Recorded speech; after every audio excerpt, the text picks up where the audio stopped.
Hello, let's do the New York Times Medium Sudoku for April 17th, 2024.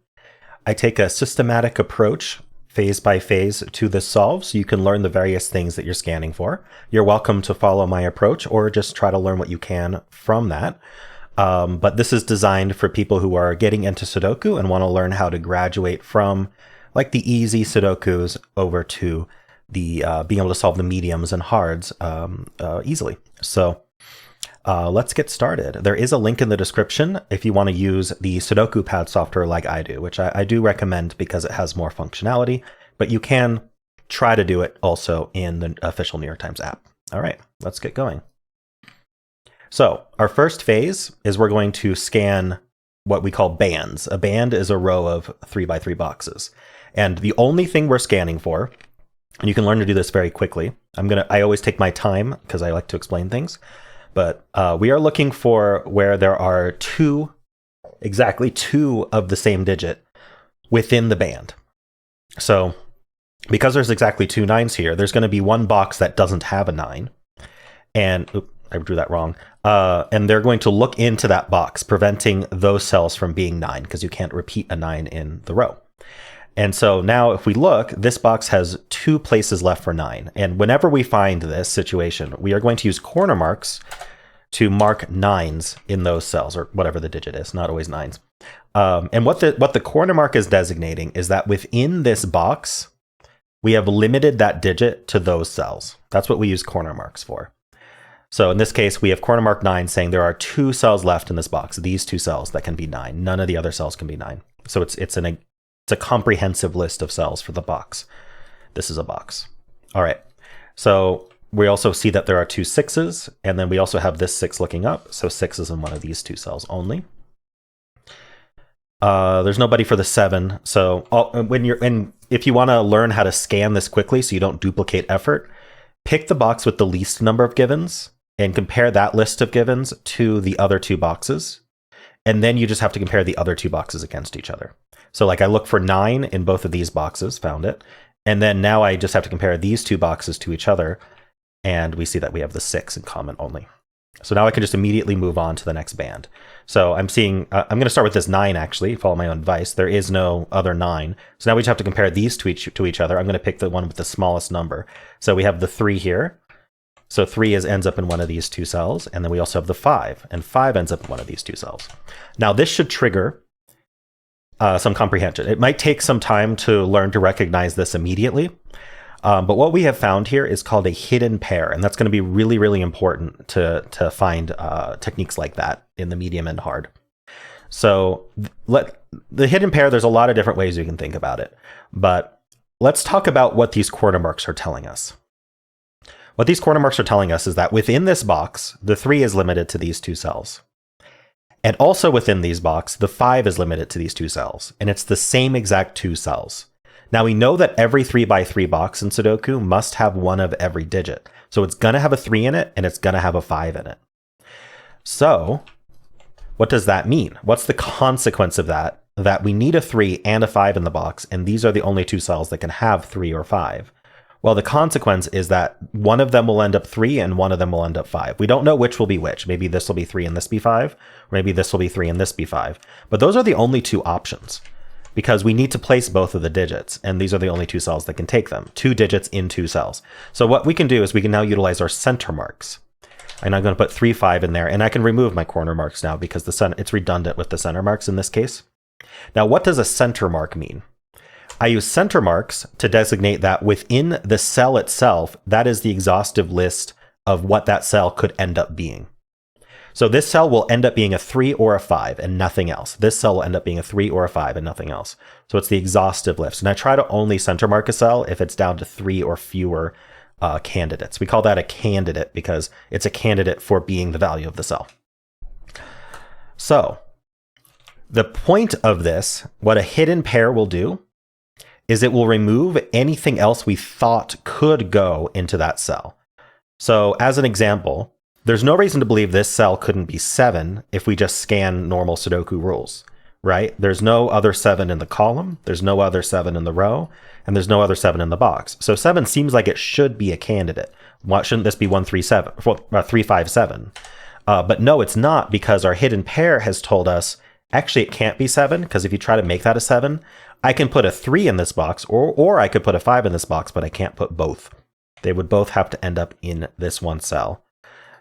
So it actually can't be 7. So a lot of the logic of Sudoku is whittling down what a cell can actually be using logical deductions. We don't guess. All right, so that's a 3-5 hidden pair. Now we want to think about the consequences of getting that 3-5 hidden pair. One of the consequences is that for the rest of the row, because we found this hidden 3-5 pair in the box and they happen to share a row, the rest of the row can't be 3 or 5. And we actually see that directly. That's another reason that this is a hidden 3-5 pair. But it makes sense now, because this is down to 3, to think about what digits are remaining in that row. But I'm going to hold off on that. Normally, I would investigate that. But if you remember, we are taking a systematic method to this approach. So I'm just letting you know I am seeing ways that we could follow up on this stuff. But the only follow-ups we care about right now is, how does this affect us scanning duplicates? And one of the things that we kind of think about is that any digits up here that look into this box that aren't 3, 5, or 9 are actually going to get limited. So we can kind of pretend that there's a duplicate to this 8, because the 8's going to look into this box here, and these can't be 8 anymore because of our hidden pair. And then this 8 looks up. So we can corner mark 8s up here. We can also think about this row and where 8 can go in this row, and 8 ends up over here.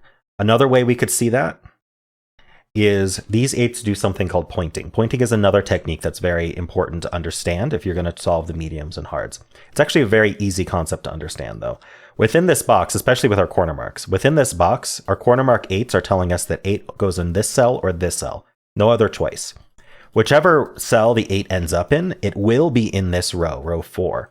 And because it ends up in this row, that means that the rest of the row cannot be 8, because we can't have more than one 8 in the row. And the 8's going to be over here, or here. Those are the two options. So it's not going to be in the rest of the row. So these can't be 8, and this 8 looks in. So you can think of it as a duplicate 8 if you want. And then that does let us corner mark 8s here. All right, and that's going to be the final repeat. So let's move on to the next band. We did a little bit extra that time, but I think it was worth talking about, because we do want to discover and utilize the hidden pairs as we find them. And so now we have these duplicate 1s. That does put a 1 up here. We're looking for duplicate 6, 9, nothing. Duplicate 4, 7, nothing. Okay, so no other duplicates here. We can immediately move on to the stacks. So a column of 3 boxes is called a stack. Just terminology here. We're looking for a duplicate to this 9. We found one here. These look into this box. This 9 looks in, and we have found what's called a hidden single. There is actually only one cell left in this box that can be 9, which is the one I haven't highlighted here. This is the only cell that can be 9 in the box, and the box needs a 9. So we can just immediately place the 9 there. Now, as soon as I do that, the thing to trigger in your head is, okay, I've placed a digit. How does that affect things that I've already scanned for? Well, what have we scanned for? We've scanned for duplicates in all 3 bands, and we've scanned for duplicates in this stack. So we want to rescan duplicates in this band to see if there's a duplicate 9. And so we have this 9 looking into this box and this 9 looking into this box. And we can place a 9 here. Oops, I meant to do that as a big 9.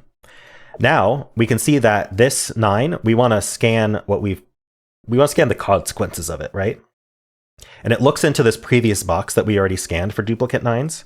And you can see, even if we didn't have the red markings, you can look up and see, oh, this affects where 9 can be, because it removes one of my 9 corner marks. And so by doing so, this corner mark is telling us, hey, there's only one place left in this box for 9. So we get another hidden single 9 right here. And now we can follow up and find these duplicates here as well that look down, and this looks in. So we might as well do these 9s now. And then that's the end of what we can follow up with for those 9s, for what we've previously scanned. The most important thing to follow up with is things you thought you already did, right? You can look for future things too, but you would have found that anyway if you continue the systematic pattern. So the most important thing is to backtrack and go, how does that affect what I already did? Okay, so now we're going to continue looking for duplicates vertically, because we found this 9, but we need to compare these two to each other. So 1 or 6, there's no duplicate here. So we're done with that stack. Now this stack, we have the 6, 7, and 9. We already did the 9. The 6 does have a duplicate, and this 6 looks in. Now this is going to cause, actually it's not going to cause anything. But when we place this 6 here, we will note that there is a corner mark 1 living in that cell currently, but now it's a 6, which means it can no longer be a 1. So we want to quickly scan the box for where our remaining corner mark 1s are, and double check that it's not a single now, because then we could cascade and place another one. In this case, there are 2 1s left, so we can't do that. Okay, so we placed that 6. We want to scan anywhere that we've already scanned. So we already scanned this band. So we want to see how that 6 affects this band. And you can see all these 6s look into this box now, and it places this 6. Now we haven't scanned this vertical yet, so we don't have to follow up yet. We will very soon, though. So we found the duplicate for the 6. There is a duplicate for the 7 as well. They look into here. But also we can see that this column is filled. So you can just assume that anything that's not already in this box is going to be interesting to the box that's looking in. So this 7 looking in, automatically, we can, even without this duplicate, we can place the 7 in this box. Now again, we want to trigger scanning horizontally here. And remember, this 359, you can kind of think of that as filled as well. So this 7 looking into here, it does cause 7s to be in one of these 3 cells. And that is going to point again. Remember, pointing, 7's going to end up in one of these 3. All of them are in this row. So these can't be 7 anymore. This 7 looks in. And that puts a 7 in one of these 2 cells. What's this going to trigger? This is going to trigger us going, I have found a hidden pair, because we have the 7 and 8s exactly overlapping and in no other cells. They overlap in 2 cells. And there are no other cells. So there are only 2 cells for 7 and 8. So those must be 7, 8. And I can remove the corner marks because it's redundant with my center marks. Now, something I'm going to immediately notice about this row is I have a 7, 8 pair and a 3, 5 pair, and everything else is filled. That means there is a digit that's missing, and that digit is 1. None of these cells can be 1.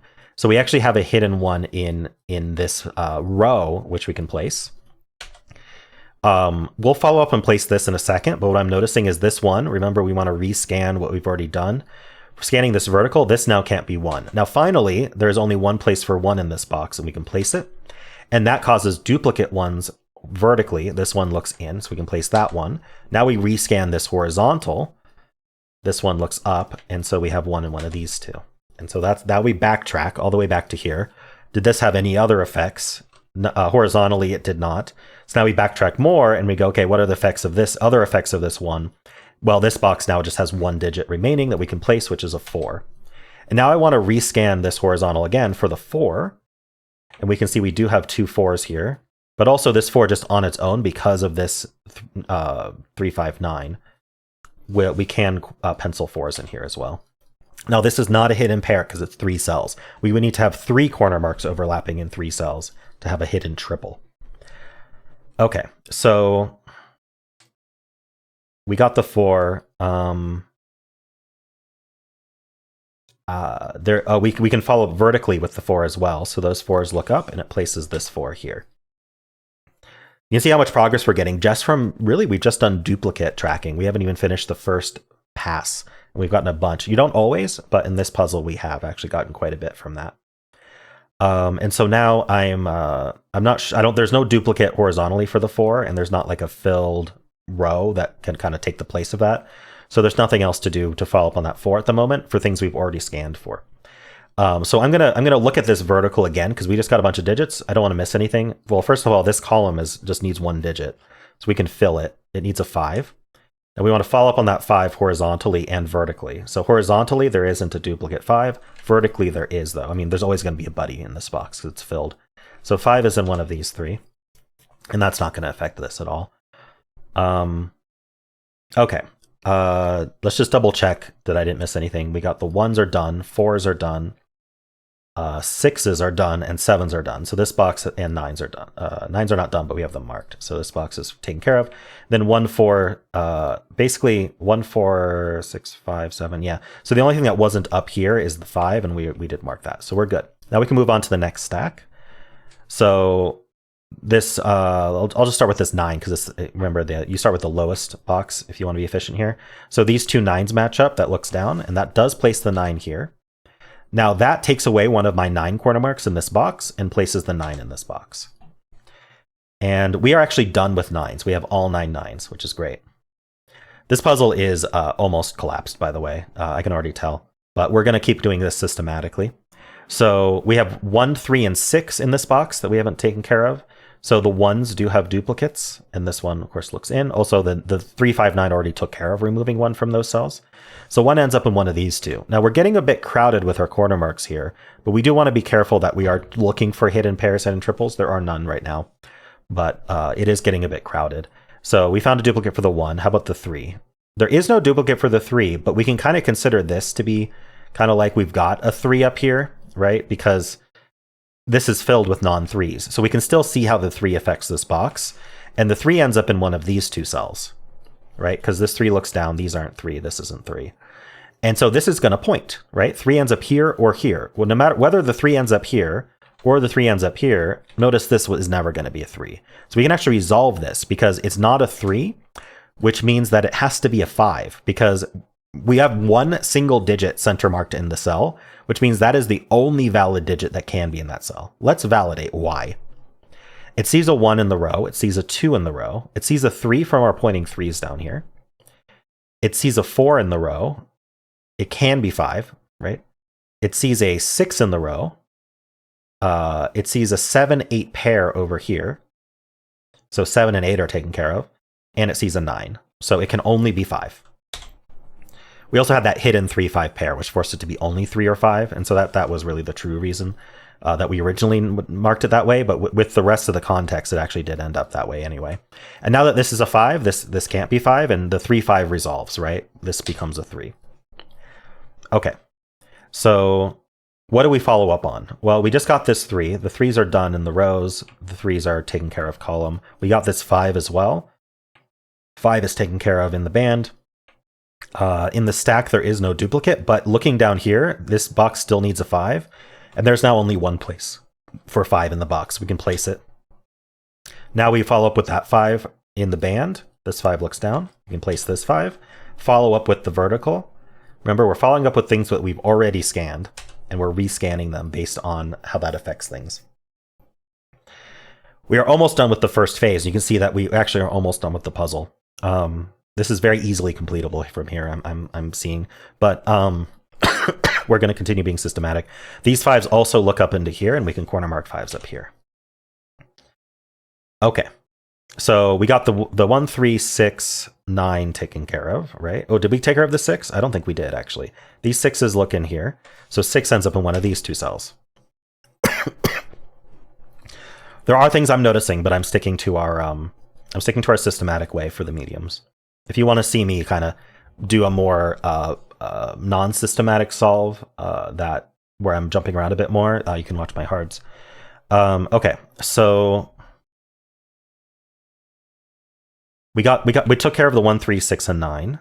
Now we just have to look at 3, 5, and 9. It looks like that's all taken care of. Okay. So now we have finished our scans, our initial phase of scanning, looking for duplicates in our bands, looking for duplicates in our stacks. Now we're going to scan box by box. And what are we looking for? We're looking for what I call crossings. So crossings are going to require at least two place digits in the box that share a row or share a column. So this box is not a candidate. We can skip it. Now this box has a bunch of that, right? So for example, the 6 and the 4 share a row. So I'll just use this as an example. In this case, what we want to do, I'm going to highlight those in green so we can track them. I'm looking at these two. They are two digits in the box that share a row. And so there is going to be one column they don't occupy, this column here. And all we care about is the part of the column that's not already in the box. Then we're going to reduce that further. We don't care about empty cells that don't have digits in them. We don't care about any digits that are already in the box. And that's going to be all of these. 1, 4, 6, 9, 7 is literally the counting of all the digits in that box. So we don't find anything, so we can move on, right? So we can look at the 7, 9 as well, but we're not going to find anything, right? In this column, it only has givens that are already placed in the box. So we're not going to find anything useful from that, but we might find something vertical. So for example, this 6, 7. We want to look at this row and see if there's anything that's not in the box. It's only the 9, so that doesn't help either. So this is something you can help scan for. Now here, maybe this 1, 9 could be helpful because in this row, we end up with a 3. So let's look at this 3 here. Once we find something like that, notice how the 3 looks into the box and it removes 3 from these 3 cells here, which happen to not touch the 1, 9 that we initially started with. And that's by design, right? We use the row that they aren't in. And then what we want to do is we want to look at the 2 columns that they aren't in, and we want to find a buddy for the 3. Are any of these 3? And the answer, unfortunately, is no. We did not find a buddy. So we need to keep looking. Okay, so I'm going to be looking for stuff like that in each box. And I think that's it for that box.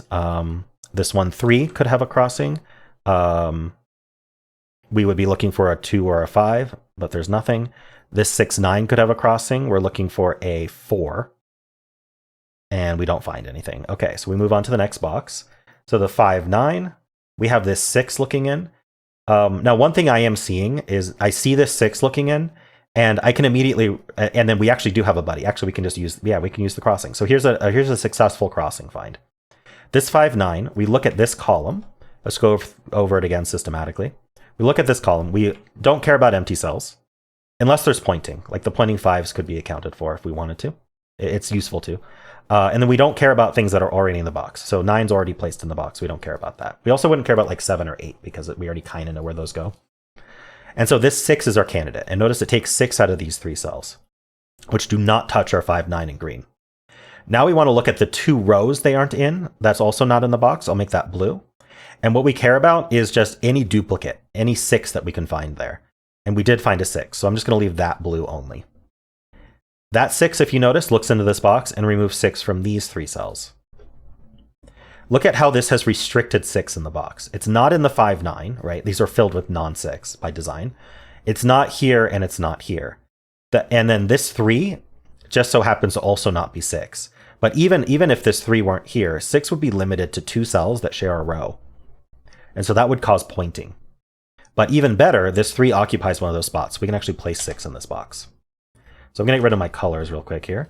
And we're going to follow up on the 6. Let's follow up vertically, right? It removes this 6 corner mark, so we can place this 6. We look horizontally, we see 6 is already done. But now we backtrack to the 6 and we look horizontally here, and we see it removes a 6 corner mark here. Now we scan the box and we see there's only one 6 corner mark left. You really only have to scan to see whether it was row or column that you marked it in. And that places a 6 here. But when we place that 6, we notice that there's an 8 corner mark in the box already. So when I place this 6, there's now one fewer 8 corner mark in the box.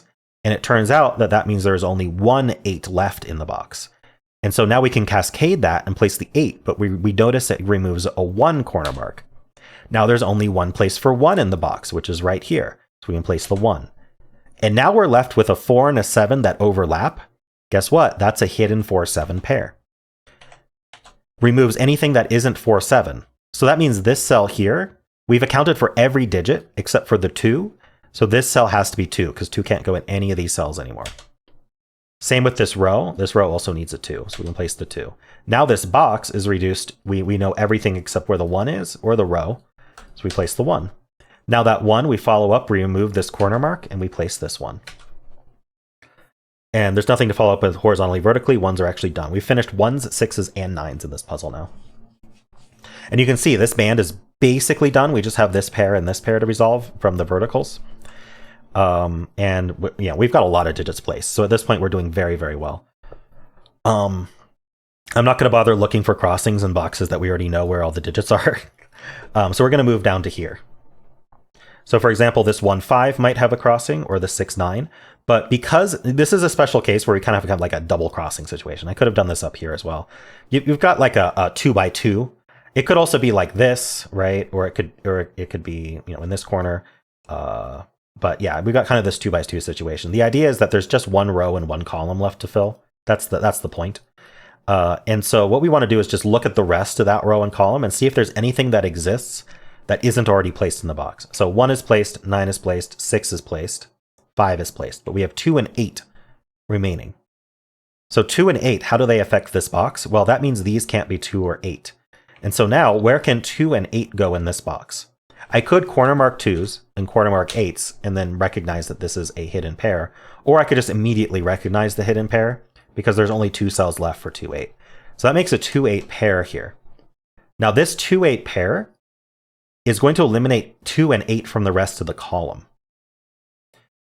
The reason is that these cells are going to, one of them will have an 8 in it, one of them will have a 2 in it. You can think of it like pointing if you want, or you can treat it like a pair, like a naked pair. The way a naked pair works is this cell is going to be a 2 or an 8, and this cell is going to be a 2 or an 8, and they cannot be the same digit as each other, because if they were the same digit as each other, that would break the rules of the column and the box.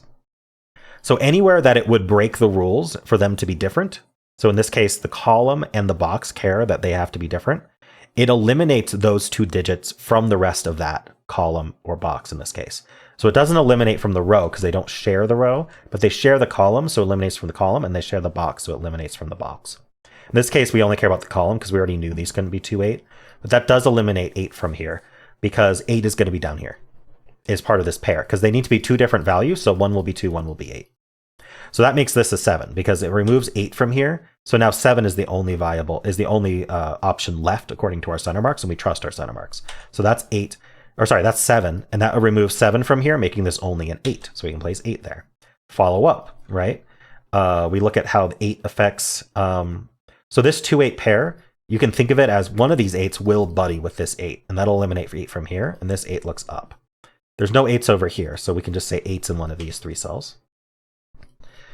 We also placed the 7. So are there any buddies for the 7? Well, one thing I noticed about the 7, and actually I'm going to do the whole column at once.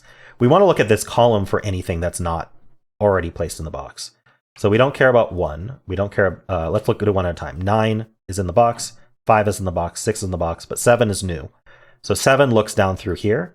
And that puts a 7 in one of these 2 cells. It would point, but this row is already filled.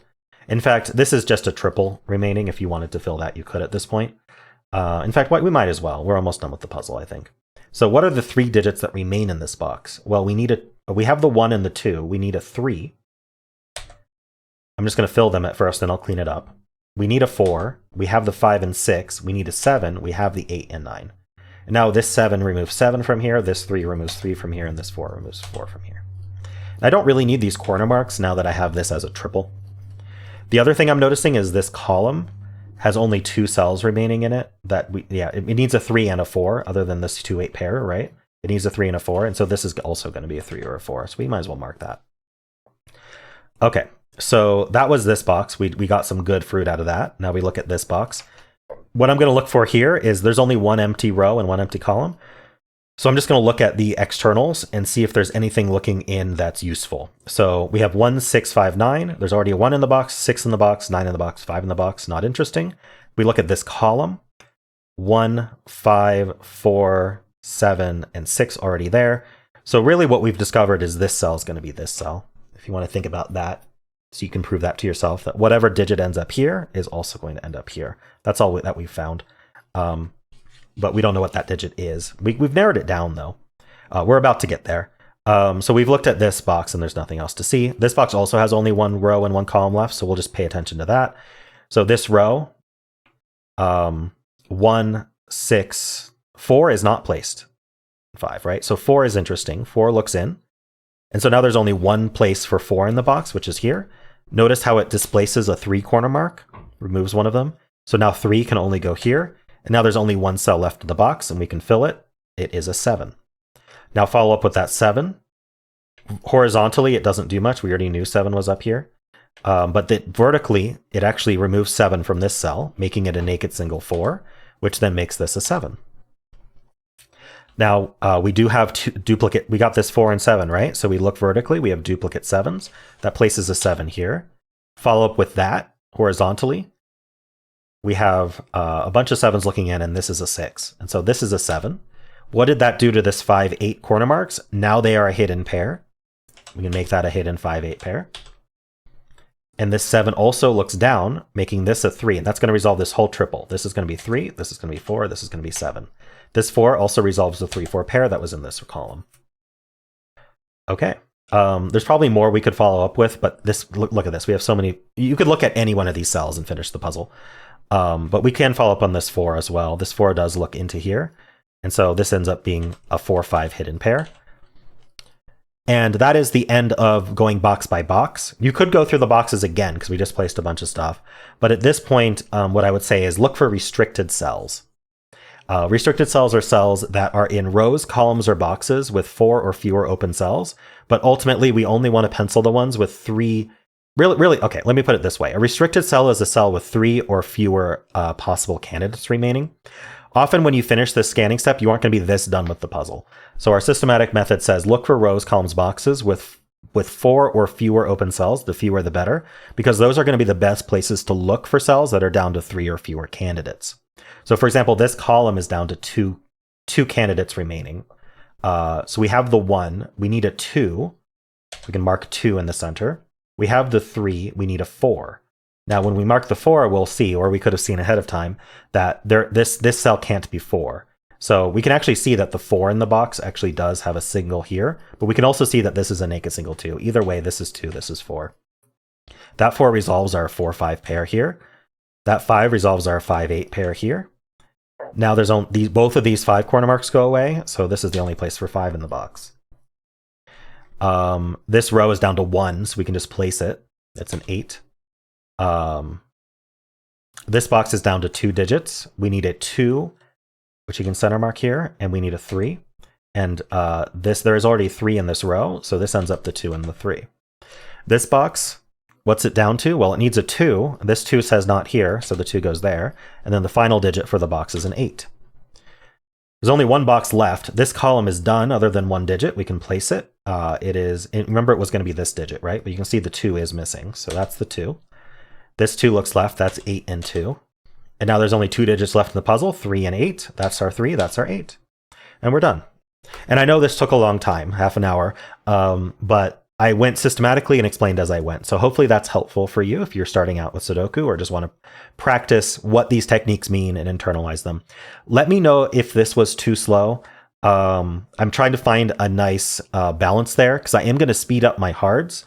It's really hard for me to know like who's watching these. What is it that's helpful for you? Was a bit of this too repetitive? Did I go a little bit too slowly at the end? I got some feedback yesterday. Hey, when you start going fast, I can't follow anymore. So I tried to go step by step here. But ultimately, the purpose of this marking system is that once you get going, you gain this momentum and you can just plonk, plonk, plonk, plonk at the end of the puzzle. And it's actually pretty satisfying. But I will do that in the hards for now, and I will leave medium to explaining step by step. So hopefully this was helpful. And if it was, then why not leave a like, subscribe, and a kind comment below.